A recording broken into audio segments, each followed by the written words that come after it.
100% correct. That was Matt. No, it's the other day, but Matt's behind. Yes, I saw him. I saw his eyes. But see, here's the thing. No, my I would say that too.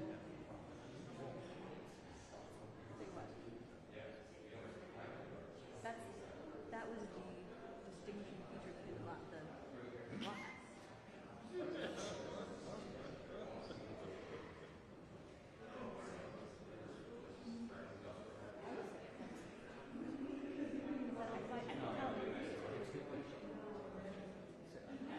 Yeah, but I wasn't supposed to be a commentary on it. Why? I listen to words you say, and I listen to stuff. I'm not going to hate you. That would be a workplace violation.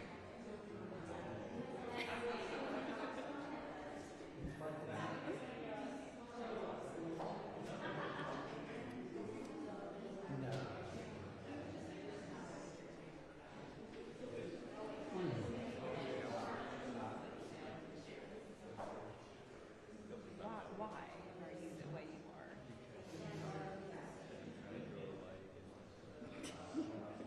Oh, you know I keep trying to do that, I can't. You know my like little group of people I like to email? It's not popping up on my phone, and that's very upsetting. What? Okay, last one. I will not. Don't you have a Democratic press conference? Oh wait, Should it be somewhere? that's me. Yeah, that was you.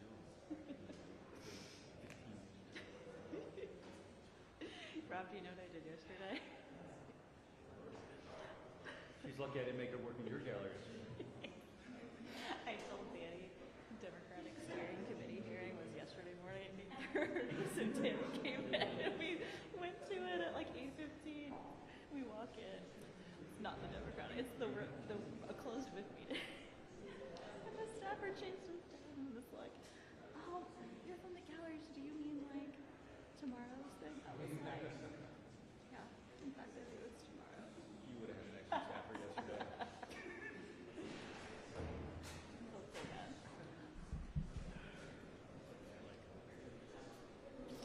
Long crew is a fun crew, Danny. I think that's what I'm trying to do. I'm trying to get something.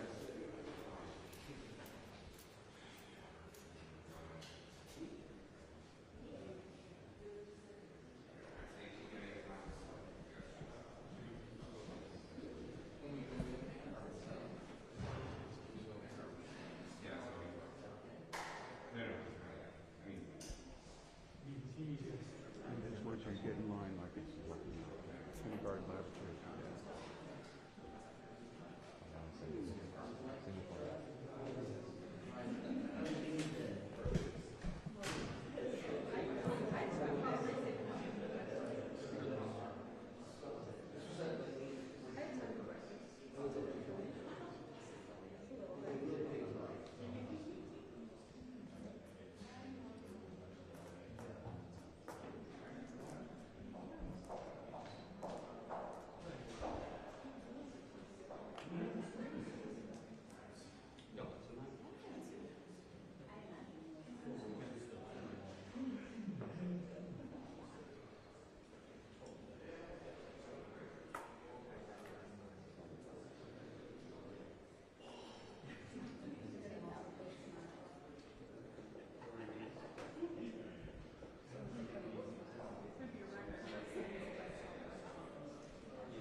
Bless you.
Fair enough. You stay here with us, and you're going to be sweat. And she's like, what if I go with you? It'll be fine. I'm like, okay. But I see that all the time. But because we're in regular The traffic, other thing I see is chopping at the and so we came back.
And then full camera.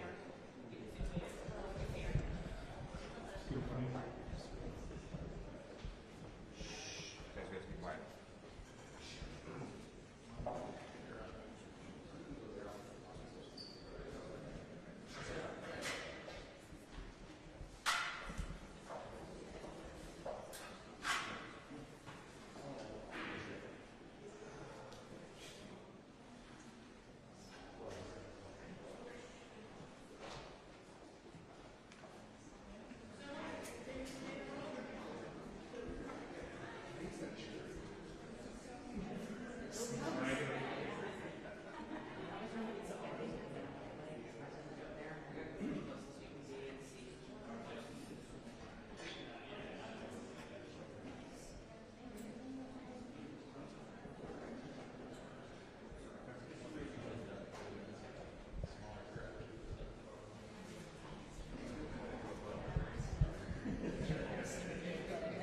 Hello?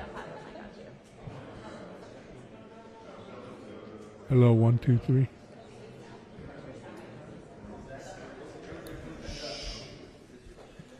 Good morning, everybody. We wanted to give you an update.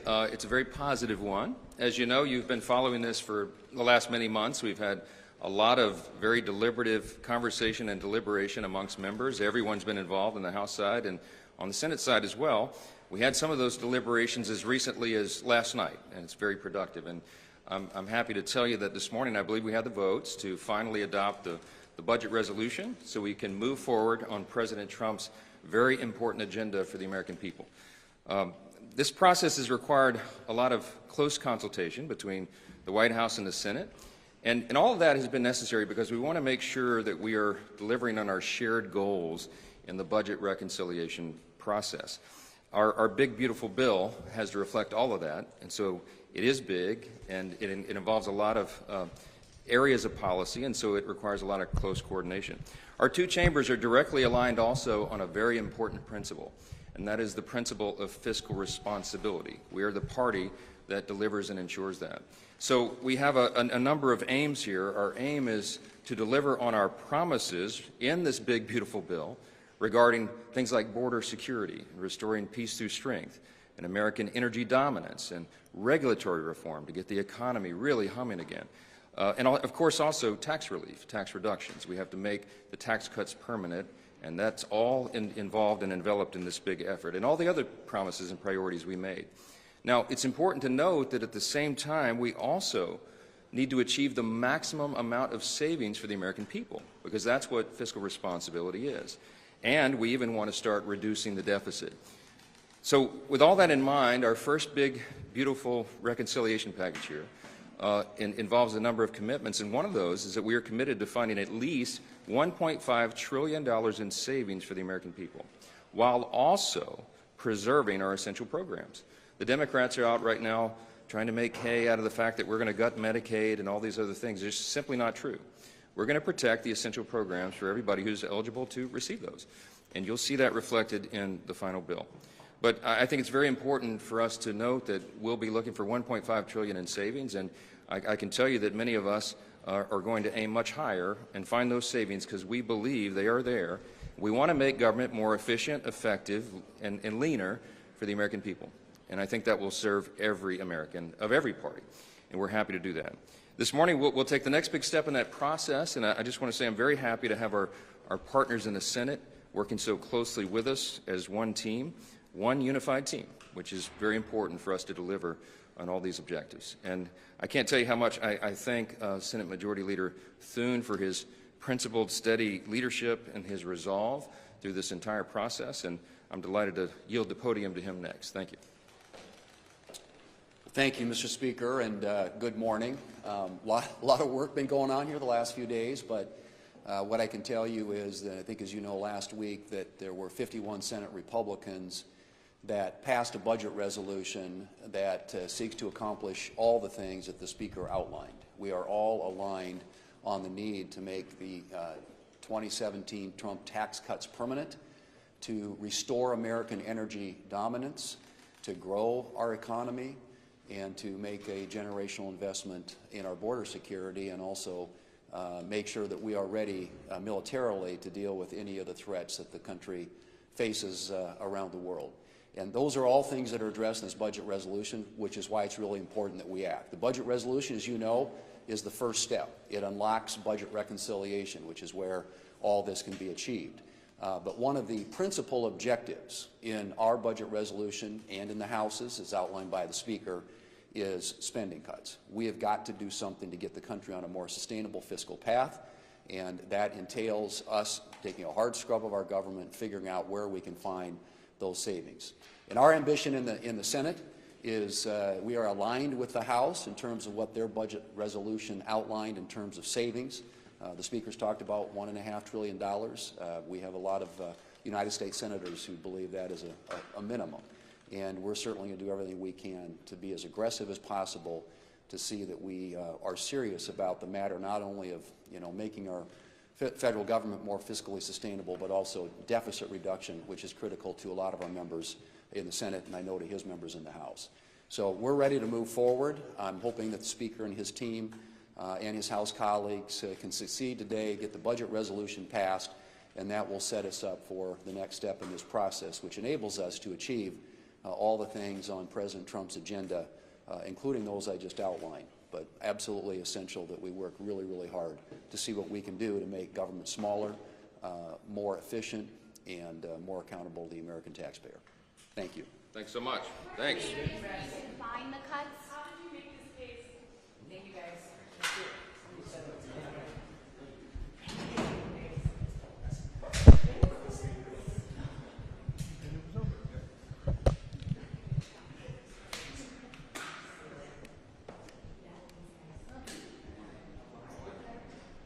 Are you guys going to